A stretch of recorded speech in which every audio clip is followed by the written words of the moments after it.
పోయిన వారం వాక్య భాగంలో మరియా గర్భవతి అయింది. ఏమైంది? గర్భవతి అయింది. గర్భవతి అయిన తర్వాత ఎక్కడికి వెళ్ళిందో తెలుసా? ఎలిజబెత్ దగ్గరికి వెళ్ళింది. ఎలిజబెత్ దగ్గరికి ఎందుకు వెళ్ళిందో తెలుసా? దేవదూత ఏం చెప్పిందంటే, నువ్వు భయపడకు, నీ బంధువురాలైన ఎలిజబెత్ కూడా ఇప్పుడు 6 నెలలు ఆమెకి అని చెప్పింది. వెంటనే ఈమె అవునా, అంత నిజమా అని చెప్పి పరుగున వెళ్ళిపోయితే ఎలిజబెత్ దగ్గరికి వెళ్ళగానే ఆ ఎలిజబెత్లో ఉన్నటువంటి ఆ శిశువు, ఆమె గర్భంలో ఉన్న శిశువు ఆనందముతో గంతులు వేసెను అని మనం లూకా సువార్త 1వ అధ్యాయము 44వ వచనములో మనం చూస్తాం.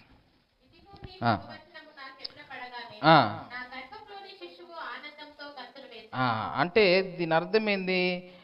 ఎప్పుడైతే జకర్యా ఎలిజబెత్లకి దేవదూత దర్శనమిచ్చి చెప్పిందో ఆ శుభవచనము తర్వాత మరియకు కూడా అందింది. మనము 39 నుంచి చూస్తే గనక అక్కడ మనకు క్లియర్గా కనబడుతుంది.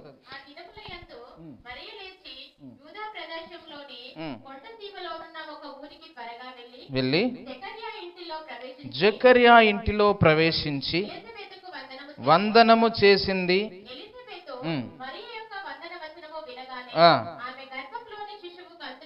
ఎవరి గర్భంలో? ఎలిజబెత్ గర్భంలో ఉన్న శిశువు గంతులు వేసింది.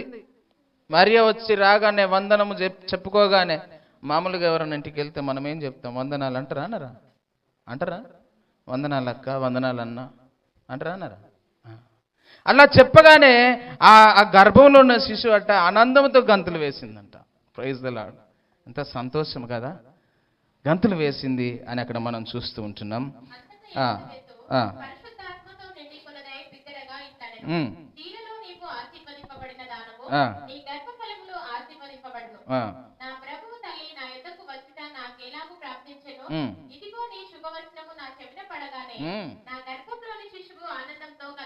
అబ్బా, ఎంత సంతోషమో తెలుసా ఎలిజబెత్కి. నువ్వు రాగానే అసలు నా గర్భంలో ఉన్న శిశువు ఆనందముతో గంతులు వేసింది. నువ్వు చాలా ధన్యురాలువు, నువ్వు స్త్రీలలో ఆశీర్వదించబడిన దానవు. ఆమెను దీవిస్తూ ఉన్నది, ఆమెను గణపరుస్తూ ఉన్నది. ఈ మరియా ఎలిజబెత్ దగ్గర 3 నెలలు ఉంది. ఎన్ని నెలలు ఉంది? 3 నెలలు ఉంది. 3 నెలల తర్వాత తన ఇంటికి వెళ్ళింది. మనం చూస్తాం 56వ వచనం.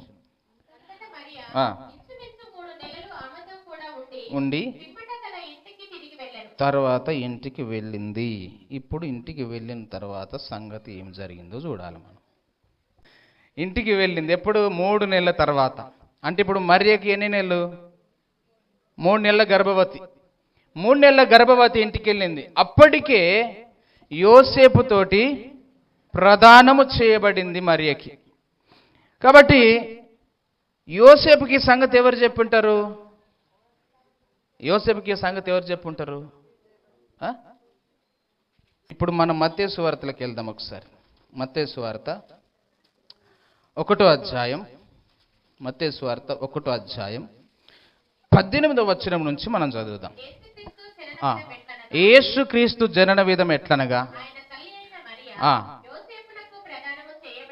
యోసేపునకు ప్రదానము చేయబడిన తర్వాత వారేకము కాక మునుపు ఆమె పరిశుద్ధాత్మ వలన గర్భవతిగా ఉండెను.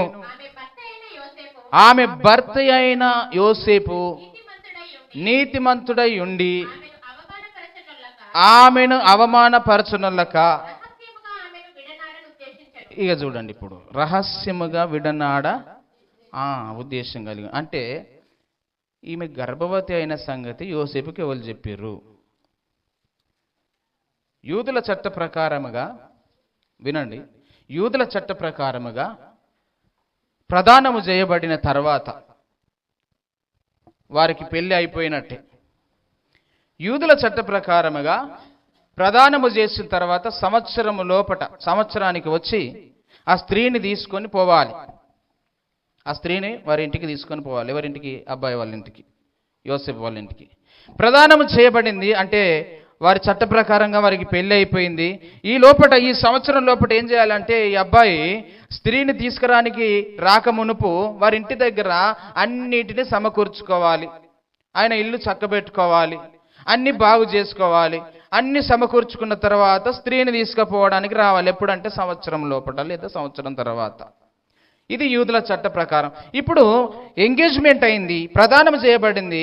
వీరిద్దరూ, మరియేమో ఇక్కడుంది, యోసేపేమో అక్కడున్నాడు. వీరిద్దరు కలుసుకోలేరు, మాట్లాడుకోలేరు, సమాచారం ఇచ్చుకోలేరు. ఇప్పుడు మరియ గర్భవతి అయి 3 నెలలు అయిన సంగతి యోసేపుకి ఎవరు చెప్పారు?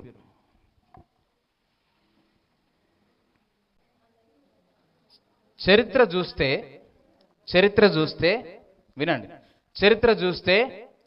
చరిత్రలోనికి మనం వెళితే కొన్ని విషయాలు బైబిల్లో రాయాలి. బైబిల్ గ్రంథంలో కొన్ని విషయాలు రాయాలి. విషయాలు చాలా రాయాలని ఉందట. పరిశుద్ధాత్మ దేవుడు చెప్తాడు, అనేకములు రాయవలసినవి ఉన్నవి కానీ రాయటానికి ఆకాశము అయినను ఈ భూమి అయినను సరిపోదట, సముద్రమంత ఇంకైనను. అంటే ఈ బైబిల్ ఇంత ఉండదు కాదు, అది మనం మోయలేము. అది పెద్ద చరిత్ర. కాబట్టి కొన్ని రాయలేదు బైబిల్లో, కొన్ని పుస్తకాలలో వెతకాలి, మనం కొన్ని చరిత్రలు మనం చదవాలి. అలాంటి సమయంలో వెతుకుతుంటే ఈ మరియా ఎలిజబెత్ దగ్గర నుంచి వచ్చిన తర్వాత వెంటనే మరియా యోసేపుకి సమాచారం అందించింది, యోసేపుకి సమాచారం చెప్పింది. మరియ తల్లిదండ్రులు కూడా సహకరించారు మరియకి. యోసేపుకి ఎప్పుడైతే మరియ చెప్పిందో, వాస్తవానికి ధర్మశాస్త్ర ప్రకారముగా ఎవరైతే స్త్రీని ప్రదానము చేసుకుంటారో ఆ స్త్రీలో ఏదైనా లోపము కనబడినదని తెలిస్తే ధర్మశాస్త్ర చట్ట ప్రకారంగా ఆ స్త్రీని బహిరంగంగా బయటికి పిలిచి అవమానపరిచి రాళ్లతో కొట్టి చంపాలని ద్వితీయోపదేశ కాండములో మనం చూస్తాం. కానీ యోసేపు నీతిమంతుడిగా ఉండి ఆమెను అవమానపరచనులక ఉన్నాడు. ఏమైంది? ఇప్పుడు మీరంతా ఏం చేస్తున్నారంటే ద్వితీయోపదేశ కాండం అన్నాడు కదా, 7 ఉందని వెతుకుతున్నారు కదా. 22వ అధ్యాయము 17వ వచనం నుంచి 20-21 వచనాల వరకు కూడా మనం చూడొచ్చు. ఆ చరిత్ర అక్కడ ఉంటుంది. ప్రదానము చేయబడిన తర్వాత ఆ స్త్రీకి లోపం ఏమైనా కనబడితే, ఈమెలో కన్యత్వం లేదని గుర్తిస్తే అతడు ఇంటి వారికి తెలియజేసి, తన తల్లిదండ్రులకు తెలియజేసి, ఆమెను బహిరంగంగా బయటికి పిలిచి బహిరంగంగా ప్రజల మధ్యలో అవమానపరిచి రాళ్లతో చావగొట్టాలని చట్టము ధర్మశాస్త్రంలో ఉన్నది. మీరు ఇప్పుడు అది చదవద్దు, నేను చెప్తున్నా కదా. ఇటు చూడండి, ఓకేనా? చదువుకుంటూ పోతే సమయం సరిపోదు. అది చట్టం ఉంది ధర్మశాస్త్రంలో. కానీ యోసేపు నీతిమంతుడు. యోసేపు ఎవరు? నీతిమంతుడిలో ఉండేటువంటి కొన్ని లక్షణాలు మనం చూద్దాం. పోయిన వారం మరియలో చూసినాం కదా, ఇప్పుడు యోసేపులో కూడా చూడాలి కదా. మరి వీరిద్దరికి సెట్ అవుతుందా కాదా చూడాలి కదా. యోసేపు నీతిమంతుడిగా ఉన్నాడు. మత్తయి సువార్తలో మనం చూసినటువంటి వాక్య భాగం ప్రకారముగా 18వ వచనం నుంచి 19 వరకు మనం చదువుకున్నటువంటి వాక్య భాగములో ఆయన నీతిమంతుడిగా ఉండి ఆమెను అవమానపరచనొల్లక రహస్యముగా ఆమెను విడిచిపెట్టుకోవాలనే ఆలోచన కలిగి ఉన్నాడు, విడనాడాలనే ఆలోచన కలిగి ఉన్నాడు. రహస్యముగా అంటే ఎవరికి తెలియకుండా, ఎవరికి చెప్పకుండా.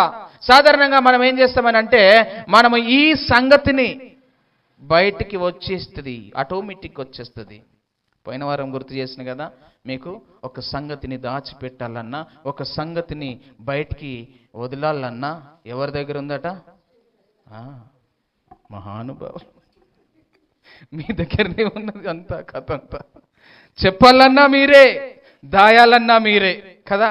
కనుక ఈ యొక్క మరియ గర్భవతి అయిన సంగతి నిజంగా ఊరందరికీ తెలిసి ఉండొచ్చు. ఊర్లో ఏ ఒక్కరు కూడా మాట్లాడుకొని ఉండకపోవచ్చునా, ఆమె గురించి మాట్లాడుకొని ఉండవచ్చు. ప్రతి ఒక్కరు అవమానపరుస్తూ ఉండవచ్చు, ప్రతి ఒక్కరు నిందలు వేస్తూ ఉండవచ్చు. ప్రతి స్త్రీ, ప్రతి పురుషుడు ఆమె గురించి మాట్లాడుకుంటూ ఉండవచ్చు. ప్రతి చిన్నవాడి మొదలుకొని పెద్దవాడి వరకు ఆమె గురించి నెగిటివ్గా మాట్లాడుకొని ఉండవచ్చు. అలాంటి సమయంలో ఎవరిని ఆశ్రయించింది తెలుసా? భర్తకు చెప్పింది, భర్త ఒక్కడే అర్థం చేసుకుంటాడని భర్తకు చెప్పింది. ఇప్పుడు భర్త, కొంతమంది భర్తలు ఉంటారు, అందరు భర్తలు కాదు, కొంతమంది భర్తలు ఉంటారు, భార్య తప్పులు వెతికే భర్తలు ఉంటారు చాలామంది. ఎక్కడ దొరికితే ఈమెను కొట్టాలా, ఎక్కడ దొరికితే ఈమెను అవమానపరచాలా, ఎక్కడ దొరికితే వీళ్ళని తల్లిగారింటికి పంపించాలా అని వెతుకుతూ ఉంటారు. స్త్రీలలో లోపాలు వెతికే భర్తలు ఉంటారు చాలామంది భార్యలలో. ఎవరితో నన్ను మాట్లాడినా కష్టమే, ఎందుకు మాట్లాడినావు, వానికి నీకేం సంబంధం అనే భర్తలు ఉంటారా ఉండరా? యోసేపు అలాంటి వాడు కాదు. యోసేపు నీతిమంతుడుగా ఉన్నాడు కాబట్టి, యోసేపులో దేవుని యొక్క నీతి ఉన్నది కాబట్టి యోసేపు ఏం చేసినాడంటే భార్య చెప్పినటువంటి ఆ రహస్యాన్ని దాచుకొని మనసులో పెట్టుకొని, ఇప్పుడు విడిచిపెడితే ఎట్లుంటుంది, విడిచిపెట్టకపోతే ఎట్లుంటుంది, ప్రజలు ఏమనుకుంటారు, మా తల్లిదండ్రులు ఏమనుకుంటారు, లేకపోతే మరియవ తల్లిదండ్రులు ఏమనుకుంటారు, ఇరుగు పొరుగు వారు ఏమనుకుంటారు అని ఆలోచించుకొనుచుండగా, ఆయన పడుకొని ఆలోచించుకొనుచుండగా దేవదూత ప్రత్యక్షమైంది. ఏ దేవదూత అయితే మరియ దగ్గరికి వెళ్ళి చెప్పిందో అదే దేవదూత యోసేపు దగ్గరికి వచ్చి చెప్పింది. ఏం ఆలోచించుకుంటుండు యోసేపు? విడిచిపెడితే బాగుండు, విడిచిపెడితే బాగుండు, కానీ ఎట్లా, బయటికి తెలిస్తే అవమానం జరుగుతుంది, రహస్యముగా విడిచిపెట్టుకోవాలి. ఏం కారణం చెప్పాలి, ఏ కారణముతోటి విడిచిపెట్టాలి అని వెతుకుతూ ఉన్నాడు. ఆయన ఆలోచించుకొనుచుండగా, ఆయన నిద్రపోతుండగా ఆ దేవదూత వచ్చి స్వప్నమందు అనగా కలలో చెప్తుంది. దేవదూత ఏమని చెప్తుంది చదవండి.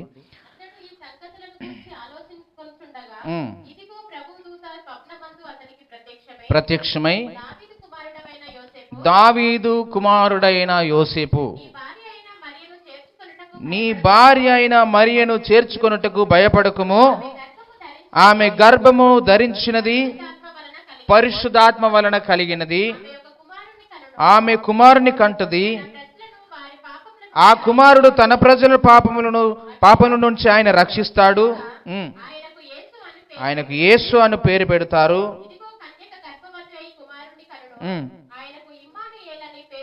చాలు, ఇక్కడి వరకు మనం చూద్దాం కొన్ని విషయాలు. యోసేపులో దేవుని వాక్యం ఉంది, యోసేపులో దేవుని నీతి ఉంది. మనుషుని యొక్క నీతి అక్కడికి రాదు. కొన్నిసార్లు మన నీతి, దేవుని యొక్క వాక్యం సెలవిస్తుంది. యెషయా గ్రంథంలో మనం చూస్తే కనుక మన నీతి మురికి గుడ్డలతో సమానము. 64వ అధ్యాయంలో మనం చూస్తాం 6వ వచనంలో. చదవద్దు, నేను చదవండి. అయితే దేవుని యొక్క నీతిని నెరవేర్చడానికి యోసేపు ఇష్టపడతా ఉన్నాడు. ఇక్కడ దేవదూత ఎప్పుడైతే ప్రత్యక్షమై కలలో చెప్పిందో వెంటనే యోసేపు వెళ్ళి ఆమెను చేర్చుకోవడానికి ఇష్టపడ్డాడు. యోసేపు దేవుని మాటకు విధేయుడై ఉన్నాడు. మొదటి మాట ఏంటిదనంటే ఇతరులను అవమానపరచనులక, అంటే నీతిమంతుడైనటువంటి వాడు ఎవరిని అవమానపరచడు. జాగ్రత్తగా వినండి, గుర్తుపెట్టుకోండి, మాట రాసుకోండి. నీతిమంతురాలుగా ఎవరైనా ఉంటే ఇంకొక వ్యక్తిని అవమానపరుస్తున్నారు అని అంటే వారిలో ఏమి లేదట, నీతి లేదు. ఇది మీరు రాసి పెట్టుకోండి. నీతిమంతుడైనటువంటి వాడు ఒక సంగతిని దాస్తాడు, రహస్యముగా ఉంచుతాడు. కానీ నీకు ఎవరి గురించి అయినా తెలిస్తే నువ్వు ఉంచుతావా? రహస్యంగా ఉంచుతావా చెప్పు? ఉంచం. నీతిమంతులు ఉంచుతారు. మనకు చెప్పే వాళ్ళు ఏం చెప్తారు? అక్క గిట్ల నాట, అక్క నేను ఏదో చెప్పినా ఎవరికి చెప్పక అక్క, అయిపోయింది, ఎవరికి చెప్పక అని చెప్పి పాయ్. ఇప్పుడు ఈ అక్కకి ఆగుతుందా? ఈ అక్కకు మనసు ఉండదు. ఇక ఈ చెల్లెకు ఉండదు, మనసు పట్టదు. అరే ఎట్లా, ఎవరికి చెప్పాలి, ఎవరికి చెప్తే బాగుండు. ఈ అక్కకు ఒక దోస్తు ఉంటుంది కదా, క్లోజ్ ఉంటారు కదా, వాళ్ళ దగ్గర ఈ సంగతి తెలుసా, నాకు పలానా అక్క చెప్పింది, నువ్వు నాకు చాలా దగ్గర, నీకు చెప్తున్నా, నువ్వు ఎవరికి చెప్పుకు మళ్ళా అని ఈ అక్క చెప్తుంది. ఈ అక్క పోయి వాళ్ళ ఆకుంటుందా, మళ్ళీ ఇంకో అక్కకు చెప్పుకుంటుంది. ఇట్లా ఏమవుతుంది మొత్తం అంతా.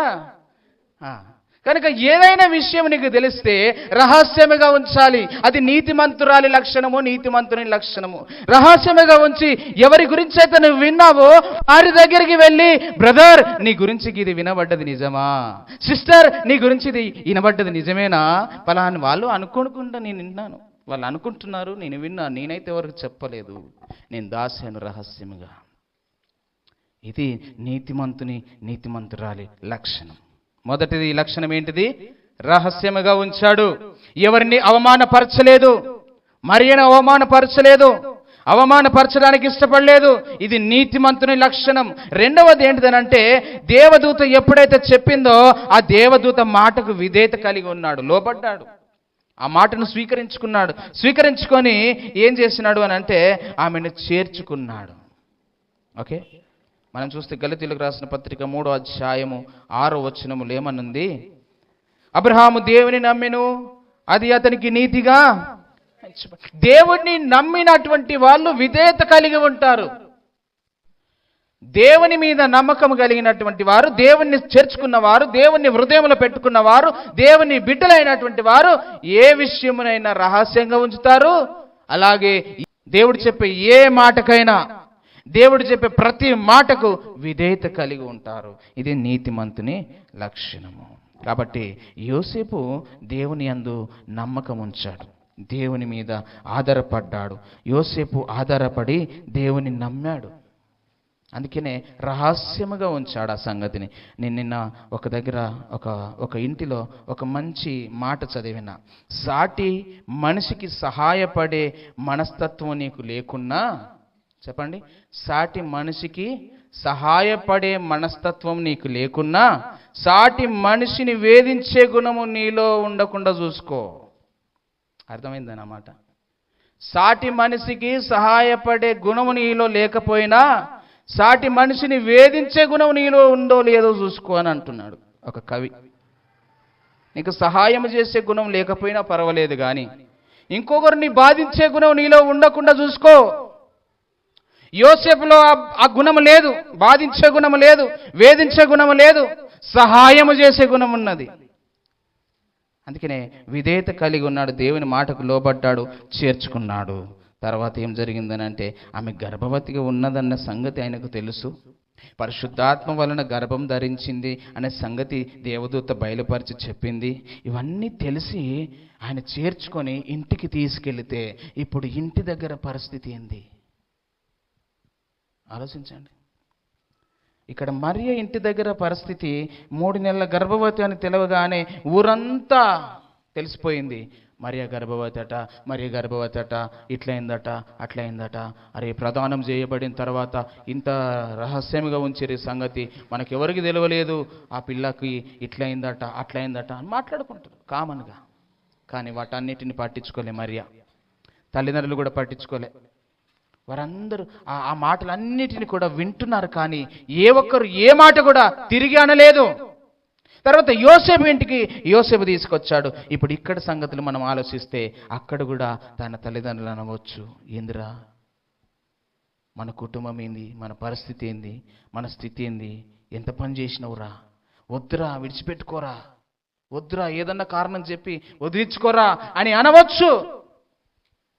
ఇరుగు పొరుగు వాళ్ళు కూడా వచ్చి పలకరించి, ఏమయ్యా యోసేపు, నువ్వు మంచి పనిమంతుడవు, వడ్రంగి పని చేస్తావు, మంచి డిజైన్స్ చేస్తావు, మంచి బల్లలు చేస్తావు, మంచి కుర్చీలు చేస్తావు, మంచి ఇవి చేస్తావు, అవి చేస్తావు, ఇంత మంచి పనిమోనికి అరే ఇందయా ఈ పిల్లని బట్టి నువ్వు పోయి గర్భవతి అట, వద్దయా ఇడిపించుకో అని ఎంతోమంది బోధించవచ్చు, చెప్పవచ్చు. చెప్పకపోతే ఉంటారా?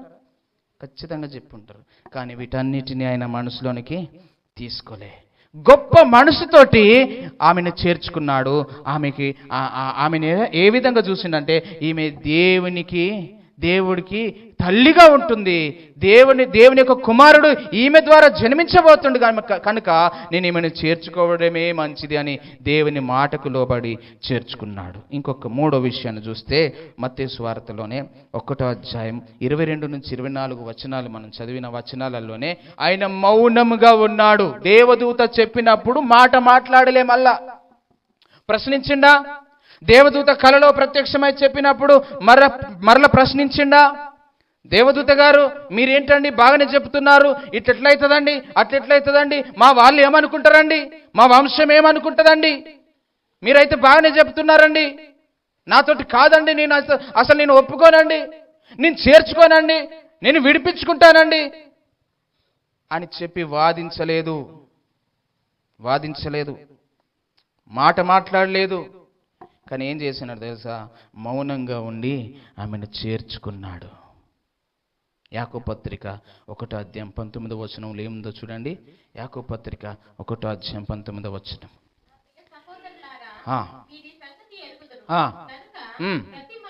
ప్రతి మనుషుడు వినుటకు వేగిరపడాలి, మాట్లాడుటకు నిదానించాలి అని వాక్యము చూస్తుంది. చాలు, మనుషుడైనటువంటి వాడు వినడానికి ఇష్టపడాలి, మాట్లాడడానికి నిదానించాలి. యోసేపు అదే చేసిండు. విన్నాడు, చాలా జాగ్రత్తగా విన్నాడు, కానీ మాట్లాడలేదు. దాన్ని అంగీకరించుకున్నాడు, ఒప్పుకున్నాడు, చేర్చుకున్నాడు. మనము తక్కువగా మాట్లాడాలి. ఇందాకే మనం వాక్య భాగంలో చూసాం కదా, ప్రసంగ 5:2లో దేవుడు ఆకాశమందు ఉన్నాడు, మనము భూమి మీద ఉన్నాం కనుక మన మాటలు కొద్దిగా ఉండాలి. మనం మాట్లాడుతూ ఉంటే మనం ఏమి నేర్చుకోలేము. మనం వినడానికి ఇష్టపడాలి, ఎక్కువగా వినడానికి ఇష్టపడాలి. ఎవరు వింటారు అని అంటే, చాలాసార్లు మనం గమనించినట్లయితే ఎవరైతే నేర్చుకోవడానికి ఇష్టపడతారో వారు ఎక్కువగా వింటారు. ఎవరైతే నేర్చుకోకూడదు అని అనుకుంటారో వారు మాట్లాడతారు, ఎక్కువగా వారు మాట్లాడతారు. నేర్చుకోవడానికి ఇష్టపడినటువంటి వాడు లోబడతాడు, విధేయత కలిగి ఉంటాడు, ఇష్టపడతాడు, చేర్చుకుంటాడు. ఎవరిని అవమానపరచడు, తిరిగి మాట్లాడడు. వాక్యం ప్రకటించబడుతున్నప్పుడు ఆ వాక్యమును స్వీకరించుకుంటాడు, యథార్థంగా హృదయంలో చేర్చుకొని ఆ వాక్యము నాతో మాట్లాడిందని చెప్పి ఆ సంతోషములో దేవుని దగ్గర ప్రార్థన చేసుకుంటాడు, ఒప్పుకుంటాడు తప్పులను, దేవా క్షమించమని అంటాడు. కానీ కొన్నిసార్లు కొన్ని సంఘాలలో ఏమవుతుందనంటే, వాక్యము చెబితే పాస్టర్ అయ్య నా గురించే చెప్పిండు అని చర్చికి బంద్ అవుతున్నారు కొన్ని సంఘాలలో. నిజం. నేను 2012లో ఒక చర్చికి వెళ్ళా, 2013లో ఆ చర్చికి వెళ్ళిన కొత్తలో నేను వాక్యం చెప్తున్నా. వాక్యము చెప్పి అయిపోయిన తర్వాత అందరినీ కలుస్తాం కదా, సెకండ్ ఇచ్చుకుంటా, ప్రైజ్ లాడ్ ఇచ్చుకుంటా కలుస్తాం కదా. ఇంకా ఆ బ్రదరు బయటికి పోయినాక అంటాడు, అయ్యగారు నా గురించి ఎవరు చెప్పారు నీకు? మొత్తం నా గురించి చెప్పిన పోయాలి అంటాడు. నీ గురించి నాకేం తెలుసే? నేను ఈ ఊరికి వచ్చింది కొత్తగా, నేను వాక్యం చెప్పిన, నీ గురించి నాకెట్ట తెలుస్తుంది కదా. అంటే దీన్ని ఏం చేస్తున్నారంటే, మనుషులు విన్నటువంటి వాక్యాన్ని నేర్చుకోక అపార్థం చేసుకొని, నన్నే అన్నాడు, నా గురించే అన్నాడు అని మనసులో పెట్టుకొని నేర్చుకోకుండా ఉండేటువంటి వాళ్ళు వీళ్ళంతా. ఎవరు వీళ్ళంతా? నిందలు వేసేవాళ్ళు, తప్పులు దొరకబట్టే వాళ్ళు, నేర్చుకోకుండా ఉండేటువంటి వాళ్ళు ఎక్కువగా మాట్లాడతారు. నేర్చుకునేవాడు ఏం చేస్తాడనంటే, దేవుడా ఇవాళ అయ్యగారి ద్వారా నాతో మాట్లాడిను, నా బ్రతుకు ఎట్లుందో నాకు చూపించును, నా తప్పులు చూపించును, దేవా క్షమించయ్యా అని ఒప్పుకుంటాడు. వాళ్ళు నీతిమంతుడు. అవునా కాదా? ఒప్పుకొని విడిచిపెట్టువాడు కనికరము పొందుతాడు. ఒప్పుకొని విడిచిపెడితే కనికరము పొందుతాము. కనికరింపబడడానికి ఇష్టపడాలి, మనం కనికరం పొందడానికి ఇష్టపడాలి. ఒప్పుకోకుండా తప్పులు వెతకబట్టే వాళ్ళు చాలా మంది ఉంటారు, జాగ్రత్త. అందుకే సామెతల గ్రంథంలో ఒక మాట ఉంటుంది, 17వ అధ్యాయం 28వ వచనం చదవండి. 17వ అధ్యాయం 28వ వచనం. ఒకడు మూఢుడైనను మౌనముగా ఉన్నప్పుడు వాడు జ్ఞాని అని ఎంచబడతాడు. అటివాడు పెదవులు మూసుకొనగా వాడు వివేకి అని ఎంచబడతాడు. చాలాసార్లు మీరు గమనించండి, ఎన్ని మాట్లాడినా ఏమన్నా మౌనంగా ఉంటారు చూడు, వాళ్ళు నిజంగా జ్ఞానవంతులు, వాళ్ళు వివేకవంతులు. ప్రతిదానికి చిరుబురులు ఆడతారు చూసినావా, ఎగురుతారు. ఇట్లా అంటావా, నువ్వు అట్లా అంటావా, ఇది అంటారు చూసినావా, వాళ్ళు జ్ఞానవంతులు కాదు, వాళ్ళు జ్ఞానవంతులు కాదు. ప్రతిదీ మౌనంగా ఉండి అంగీకరించి దేవునికి అప్పగించిన వాడు జ్ఞానవంతుడు. యోసేపు మౌనంగా ఉన్నాడు, దేవుని వైపు చూశాడు కాబట్టి యోసేపు మరియను చేర్చుకోగలిగాడు. నీతిమంతుడిలో ఉండే లక్షణాలు మనం చూస్తుంటున్నాం. మొదటిది ఏంటిది? ఎవరిని అవమానపరచడు నీతిమంతుడు. రెండవది మౌనంగా ఉంటాడు. రెండోది ఏంటి చెప్పండి? మౌనం కాదు, విధేయత కలిగి ఉంటాడు. మూడోది మౌనంగా ఉంటాడు. ఇప్పుడు నాలుగోది చూద్దాం. యోసేపు పరిశుద్ధుడు. 25వ వచనం, మత్తయి సువార్త 1వ అధ్యాయం 25వ వచనం. కనువరకు ఆమెను ఎరగకుండెను, అతడు ఆ కుమారునికి యేసు అను పేరు పెట్టాను. చాలు. ఇక్కడ మనం చూస్తే ఈ వచనములో ఆమె కుమారుణ్ణి కను వరకు ఆమెను ఎరగకుండెను. యోసేపు తన నీతిని నెరవేర్చుకున్నాడు, తన నీతిని చూపించుకున్నాడు, తన పరిశుద్ధతను కాపాడుకున్నాడు. యోసేపు తన శరీర కోరికలను అణచివేసుకున్నాడు. ఆమె కను దినము వరకు ఆమెను ఎరగక ఉండెను. ఆమెను భార్యగా మాత్రమే స్వీకరించాడు, కానీ ఆమె యేసయ్యకు తల్లి అని గ్రహించి, ఈమెలో నుంచి పరిశుద్ధుడైన దేవుడు జన్మించబోతున్నాడని గ్రహించి ఆమెతో పాపము చేయలేదు, ఆమెను కూడలేదు, ఆమెను ఎరగక ఉన్నాడు, తన పరిశుద్ధతను కాపాడుకున్నాడు. అందుకనే రక్షకుడి లోకానికి జన్మించాడు. ఆయన పరిశుద్ధుడిగా పిలువబడుతున్నాడు. హల్లెలూయా. అదుపులో పెట్టుకున్నాడు. పేతురు మొదటి పత్రిక 1వ అధ్యాయం 14వ వచనం చదవండి. పేతురు మొదటి పత్రిక 1వ అధ్యాయం 14వ వచనం.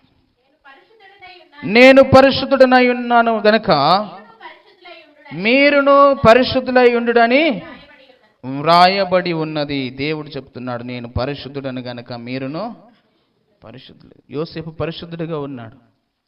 యోసేపు నీతిమంతుడిగా ఉన్నాడు. యోసేపు ఆమె నెరగకుండేడు అని మనం చూస్తుంటాం. కనువు దినం వరకు 4 విషయాలు చెప్పాను యోసేపులో మంచి గుణాలు. చెప్పండి. నీతిమంతులుగా ఉండేవారిలో, వాళ్ళు స్త్రీలైనా పురుషులైనా, ఏంటిది? ఎవరిని కూడా చెప్పాలా? ఎవరిని కూడా. మనము దేవుని సన్నిధిలో ఉన్నాం. ఈ వాక్యం విన్న తర్వాత బయటికి వెళ్ళి మరొక రోజున ఎవరినైనా మీరు అవమానపరుస్తున్నారు అని అంటే మీ లోపట ఏమీ లేదు, నీతి లేదు అన్నట్టు. తర్వాత విధేయత. నువ్వు ఈ వాక్యం విన్న తర్వాత ఈ వాక్యానికి లోబడకుండా ఇంకొక వ్యక్తిని నువ్వు అవమానపరుస్తున్నావంటే నువ్వు వాక్యానికి లోబడతలేవు, విధేయత నీలో లేదు. మూడవది, ఎవరైనా నీ విషయమై మాట్లాడుతున్నప్పుడు, నీ మీద నిందలు వేస్తున్నప్పుడు, నీ మీద కాని మాటలు మాట్లాడుతున్నప్పుడు నువ్వు మౌనంగా ఉంటలేవు అని అంటే నువ్వు దేవునికి లోబడతలేవు, నువ్వు జ్ఞాని అనిపించుకోవడం లేదు. ఒకడు మూఢుడైన నువ్వు మౌనంగా ఉంటే వాడు జ్ఞాని అనిపించుకుంటాడట. మనం మౌనంగా ఉండి దేవునికి అప్పగించేవాళ్ళు. 4వది, పరిశుద్ధుడిగా ఉన్నాడు. పరిశుద్ధులుగా మనం ఉండాలి. ఎందుకు? దేవుడు పరిశుద్ధుడు కనుక మనము, దేవుడు ఏ విధంగా అయితే ఏ లోకంలో జన్మించి జీవించాడో ఆ పరిశుద్ధతను ఏ విధంగా అయితే దేవుడు కాపాడుకున్నాడో, పరిశుద్ధపరచబడినటువంటి మనము మన జీవితాలను కూడా పరిశుద్ధపరచబడిన జీవితాలను కాపాడుకునేటట్టుగా మనం ఉండాలి. ఇది యోసేపులో ఉన్న మంచి లక్షణాలు.